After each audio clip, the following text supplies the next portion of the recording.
Hi everybody, my name is Stephanie. I'm Jon. Today we're going to be talking about traditional marriages.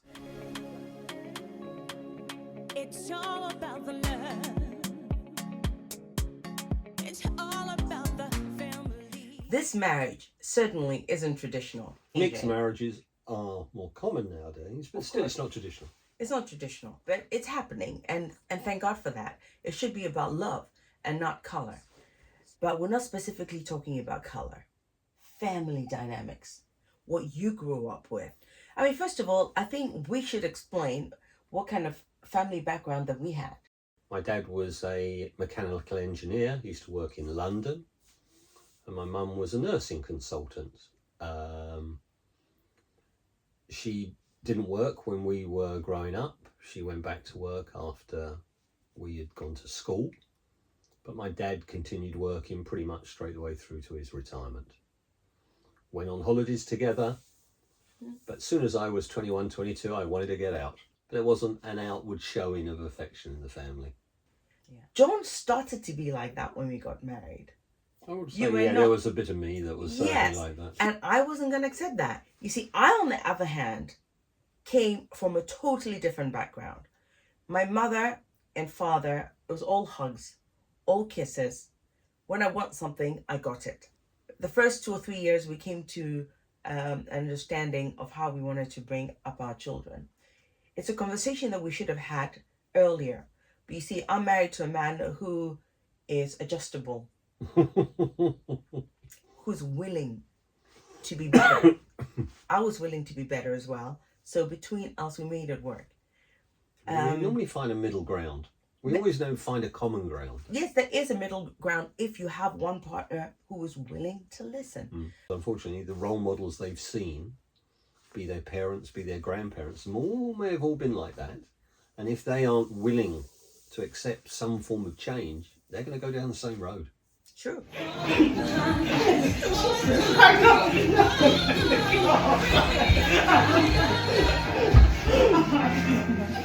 In African marriages, your parents have a say in how you act, how you... Yes, John, To that level? I'm telling you, if you put one foot wrong, your mother and your father will be in the house telling you what you did wrong and what you should do for your man. And it's generally what the man wants. And even your mother, Cora, will come and sit there and tell you that you should do what your husband says, even if he's being an asshole. You remember Aggie was like that. Yeah, she was a bit like that. My mom just used to teach me how to, so she should tell me what I should do, when I should do it, how I should do it. Mom did. She was the Don. Yeah. She used to say that, never hold sex back. Yeah. You should be open to it. Even if you're upset, you should just make sure that the man is happy. I loved her mum. So I think it's important that, we all learn that in our marriages. But I think sometimes the younger generation look to their parents, look to see how, well, I've seen my mum go through having babies, she's looking like this, she's not as vibrant, how I want to be. So I think it's hard for the younger generations now sometimes because they want to set their own path for marriages, which I think is the right thing to do. Yes, but you see, if you've lived a certain life for so long, as much as you want to change, unless mentally you open your mind to other things, you're not going to. You usually marry somebody who's pig-headed, who doesn't want to change. Yeah, you got no hope. It's going to be tough, and I don't want that for you because, and this is what we tell our children all the time. All the time. All the time. Just marry somebody who is willing.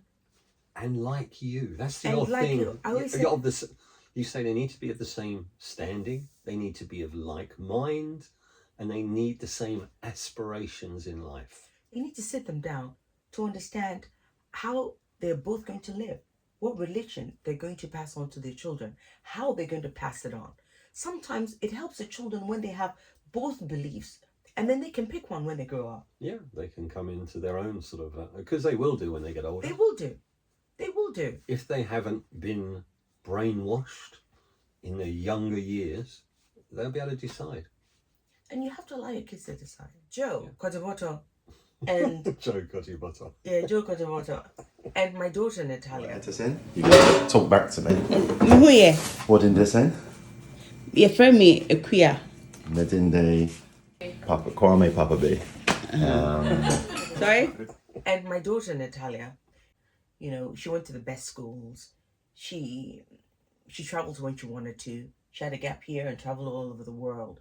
Whereas Joe comes from a very loving family. I mean, but also Very hardworking. he is. Oh yes, that's one thing. Yes, that's one thing they have in common. Yeah, they're both They're exceed, and they're both going to be exceedingly- successful beyond. But Yeah. you know that because they are that. But they have their educational background that's a little different. So my daughter's able to rationalize things, whereas Joe isn't. You know, so that's where they have their the problems. But this is where they're working on. So before they got married, they decided to see a counselor, and that's how it should be. Alex, on the other hand, you know, I'm giving them examples. Okay. Alex, on the other hand, married a Nigerian man. Now, again, my daughter's same background as Natalia, but Adiyinka came from a broken home. His mother is fantastic, lovely. I think with them as well, they need counseling to be able to understand and come together. They're both very ambitious, though. Oh, they're both hardworking as well. Yeah, because Adiyinka is an account Treasurer. Is a treasurer. Yeah. You know, he's got an amazing job. And my daughter obviously was in a girl band. You made a lot of money and trying to start her own business as well. So I think between them, they have some things in common, but others they don't. So they have to work towards coming together. Although Joe is willing to learn, Adiyinka is struggling to come into the picture. So we as parents, this is where we as parents sometimes have to drag him kicking. Okay, my menka, me person me making sure sa kwani changing yes sir, asembeba because they say me be careful. Oh, makani chimu. Let me go back to English. Okay, so Trouble's coming. yeah. So anyway, no. So family be our need you. You know, we all have something that we have to make work. But because I have lots of children, hey, and I even forgot about maybe JJ, only Brunino. Brunino, why no? No, I mean, can you cheat for my job? Brunino, or why no? Brunin, the piano, no, yes, no, no, yet. Or why anyway, or ban the person of family band free in chain, or Wakra. It's someone's also trouble, but San no man or Namono. Anyway, let's move on. I would. I think, apart from us, I think for youngsters, it's a little bit more confusing for them in this world nowadays. Because things are changing so much for them. You know, I think it was a lot easier when I grew up, for sure. By far, you know. Yeah. All this social media stuff didn't exist. You got on with life and it was straightforward. Yeah, social media plays a big part in how people think they should be with their families. It's like a typical big example. influence. Let me just give a typical example. We've been talking a while, but so we're gonna cut it short in a minute because this conversation is going on forever. It's a big conversation. Though. It is Yeah. a big conversation.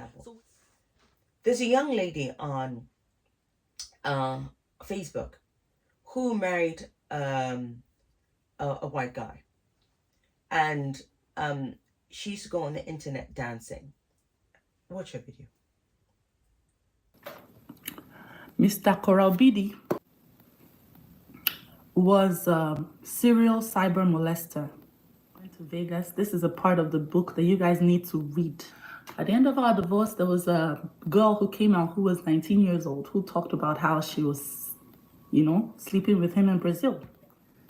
On what is now the biggest regret of my life. That man. Korobidi is a desperado. I thought I wanted to be famous. Pretty much her whole married life has been on Instagram media. To be honest, I can't be asked to watch it, so I haven't watched it. And people are now taking sides on who's right or who's wrong. Because the husband is going on social, because they've used social media as their platform for their marriage, their breakup, their kids, what's happening with the kids, who's taking custody. The one thing though on social media came out today, Australia made law. You can't go on social media under the age of 16. I think that's the best law ever. You're right.